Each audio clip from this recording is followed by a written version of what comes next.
ndewo na ụmụnne daalụnụ. Taa anyị ga-ekreti nya setiche Google akaụntụ. Anyị ekretigo email, Gmail ka ọ bụ. Anyị kedu afọ ya? Nne Onyenze 2023. Ọkwa unu nọ mbọsị anyị kretili. Taa anyị ga-eseti Google akaụntụ maka ndị si na famara eseti Google. Anyị ji ya achọ ọrụ email emechie. Ọ bụ agụọ mbụ agụọ abụọ agụọ mbụ agụọ abụọ. Taa anyị setiche ya na Google, eji ya kọmentị na YouTube. Ị nwee ike na kọmentị na YouTube, ị nwee ike na sọskraịbụ na YouTube. Ya bụ ọ dị ezigbo mkpa mbụ Gmail a. Ya bụ unu ga-agbado anya wee na-aghọta maka emechikwa anyị ga na-abịa step by step. Emechikwa anyị ga-ebido kụzibe ka esi achọ ọrụ online. Ya bụ unu ga na-apụta mgbe niile na-ama ihe na-agba ebe a maka na anyị na-ewetara unu ọdịmma ndị Igbo. Ndewonu ndị be anyị, ka anyị setie Google akaụntụ. Ịbịa ị gaa na Gmail, ebe ede Gmail ọpụta. Ebe ede Gmail pụta, ijee na triple line adị n'elu elu, ikliki enyi. Ikliki enyi, scroll down. Ị na-aga ifu ebe ede setting. Ifu ebe ede setting, ikliki enyi. Ikliki enyi, ifu setting general. Ifuro Gmail ndị nwebu nnenne high five. Nke a bụ Igbo class world student. Ọ sị gị add another account. Ifuru ebe ọ sị add another account, ikliki enyi. Iklikizie enyi, ọ wepụta gị option ndị ọzọ, set up email, Google. Iklikie na Google. Eklikigo m na Google. Ọ bịabaga ọ na-agbaghalị ọ ya apụta kịta. Ọ ya apụta. Ọ pụtago Google, sign in with your Google account, learn more. Ịchọọ ịmụ ihe ebe ifu learn more, ikiliki enyi ndebe ike na-agụ. Kịta m etinye email ebe a. Ịma email anyị meghe mbọsị ka ezi afịa nnenne Onyenze @yahoo.com. Ka m bịa tinye nye nnenne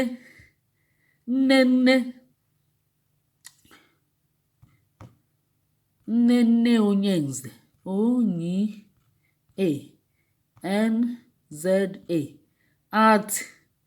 at gmail.com. Gmail ọ na-abịa ifuru ya nnenne Onyenze 2023 yahoo abago m ọnụ @gmail.com.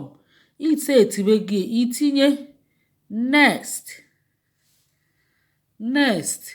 Ọ na-agbaghalị.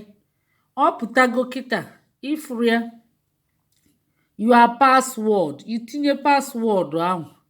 Ị ga-etinye password iji wee create email ahụ. Ifuru ya etinyechego m ya, ị ga-etinye ya carefully maka imeterie ọjụ.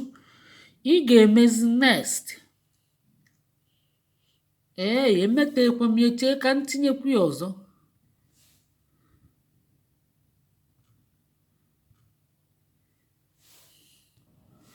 Etinyetere m ya, ị ga-etinye ya carefully. Ka m mekwu ya ọzọ next. Ka m mara ihe ọ ga-akọkwa ọzọ. Ọ na-abịa. Ọ bịagokwanụ. Na-enye ndị be anyị. So o meghego. Ọ sị ifuru ya nnenne Onyenze 2023 @gmail.com. Ọkwa unu nọ mbọsị gara aga, abalị na abụọ gara aga anyị kretili ya. Anyị na-ekretizi Google account now. Ifuru ya, if you like, you can add this phone number to your Google for use across Google service. Ifuru ya, for example, your number will be used to receive ifuru ya video call and messages. Ị na-agụ na-agbada. Etinyebugo m ihe a nọmba. So ịchọ ide I am in. Ifuru ebe o de I am in. Ịchọ ime enyi skip onye. So megodi skip ka a na-aga. O wepụtachelu gị ọtụtụ ihe We publish the Google terms of service so that you know what to expect as you use our service by clicking agree. Ihe a kịta abụ agreement. Ifuru ya, ihe agụ ya. Ifuru ya, ịgụchazi anya ihe niile na-acha blue, ị na-ekliki ya na-agụ. Ịgụchazi anya,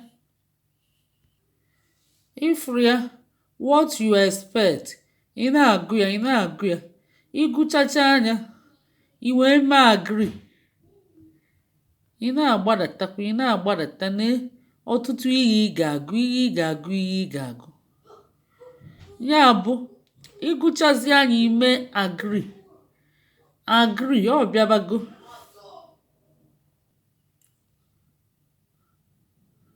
Ihe echetu ya ọ na-abịa.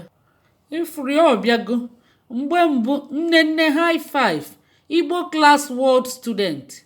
Ifuru ya, nke azụ bụ nne onyenze 2023@gmail.com. Ọ ka nwekwa ịchọ ikreti emeni adịcha anya. Adịchi n'anya ebe ọ sị gị save. Inwe ike isigodi ya not now ka ị wee magodi ka ofu afọ wee zụọ. Ọkwa unu furu ya na ọ bịago. Unu ga-afụ ya. Ifuru ya na ọ bịago na fonu gị. Ọ nọzi na fonu gị kịta. Nke ikliki kịta obulu gị baa na email and ọ dịgo ready iji wee set gịnị YouTube channel. Ya bụ anyị esetigo Google account. Nke a bụ Igbo class world student. Ifuru inbox ya. So nke ịchọ use ịbịa ikliki enye.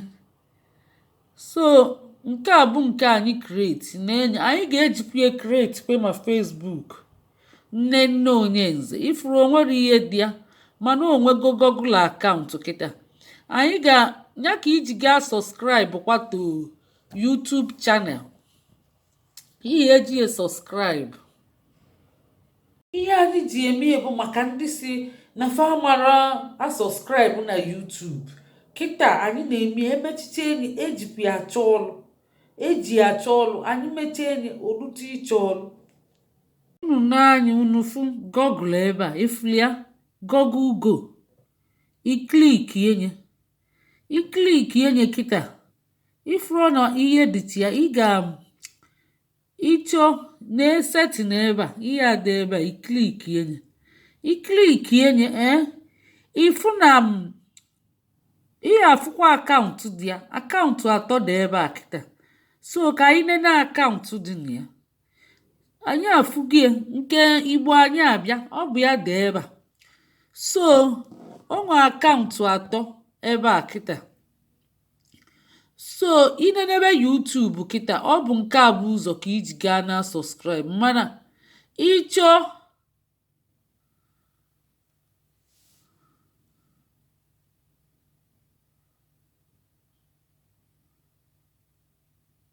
ewo na ụmụnne daalụ na ọkwa unu mana anyị create Gmail eji eme ọtụtụ ihe. Ọkwa unu ma eji eme ọtụtụ ihe na Google. Ejikwa eme YouTube channel. Ejikwa ya comment, ejikwa ya subscribe. Ya bụ ọ dị mkpa na anyị nwee Gmail. Kịta anyị ga-esetiche enye up ka ọ dị mma, dị sarara werere na anya. Ya bụ ndị be anyị, unu n'anya Google Go. Ọ dị na fon onye ọbụla. Ịma download, ikliki enye ka ị gaa na Google. Ifu na ọ dị ebe a akaụntụ gị. Ihe a bụ Google. Ihe ndị a na-afụcha na Google ma news ma search dị iche iche. Ifu gị. So ịchọọ ime akaụntụ dị na ya, ifuru ya. Ọkwa ifuru akaụntụ ọ bago ọtọmatik kịta. Ọ bụ na ị nwere akaụntụ na-abụ ihe afụcha akaụntụ ndị ahụ. Ifuru nke a dị ya kịta, nne high five @gmail. Ọ bụrụ ya ka anyị create. Ihe anyị create bụ nne onyenze. So ka anyị chọọ nne onyenze, ị ga-afụ ya kịta. Nne onyenze. Ifuru ya. Ọkwa ifuru nke edezi nne onyenze. Fụkwa nke Igbo ọ dị 3 ebe a. So ọ na-eswitch zichekwelu ka m gaa azụ. So anyị bido obele isi. nya bụ ka anyị gazie na akaụntụ switch akaụntụ maka onwe oke o switch gokwe ọ dịbụ na nne nne high five kịta ọ dịzi na nne nne onye nze ifuru ya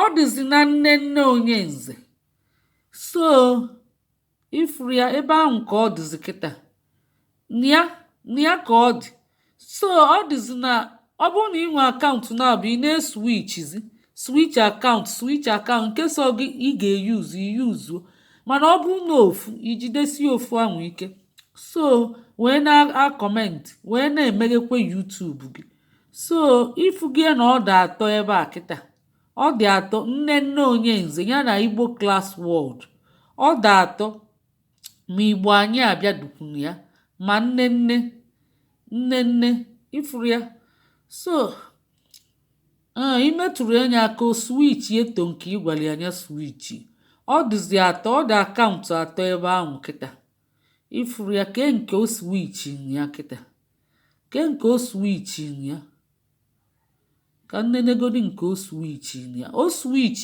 to Igbo Class World nke ịchọ iswitch ịchọ iji ikliki anya mana ị nwere ofu ọ bara ulu ịdị na-eswitch gheli mana ọ dị atọ so anyị ekreti chegie ka anyị bakwa na nne 2023 anyị abago na nne 2023 ya ka anyị na-eswitch ya kịta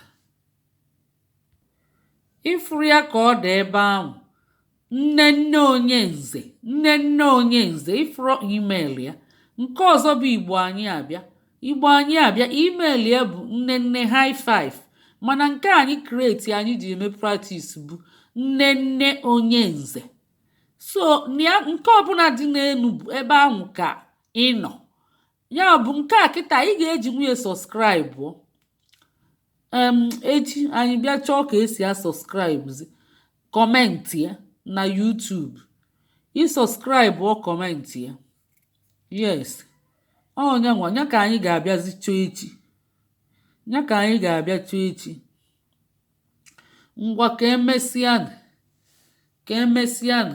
ka ọ dị na mgbe ọzọ bụ ụmụ nwanne unu afụrụ ya ka anyị si wee setie Google akaụntụ a ihe ọzọ anyị ga-eme bụ maka ọtụtụ si na famara eme sọskraịbụ ị ga-atafe ụta mbakwa ịma ntakwafe ụta onwere onye na-amacha ncha mmadụ amaghị ihe niile onye si na ọmadụ ya bụ na ọmadụ ya ndị o kwuru eziokwu ndị chukwu na mmadụ na-alaiki onye kwuru eziokwu sọsọ onye achọrọ ihe ọma na-alaiki onye na-asị asị ịmụ ụfọdụ onye achọrọ ihe ọma ọ na-achọso onye ga-asịrị ya asị ka ọ na-ekwe n'isi onye ahụ agwaghị ihe ịchọrọ ịnụlụ ya mana nke a unu na-eme ọfụma daalụnụ ndị niile sọskraịbụ bụ daalụnụ ndị a sọskraịbụ afụrụ ndị na-asị na fa mara na fa na-enwe nsogbu na-enye ya bụ ihe ọzọ anyị ga-eme bụ anyị bịa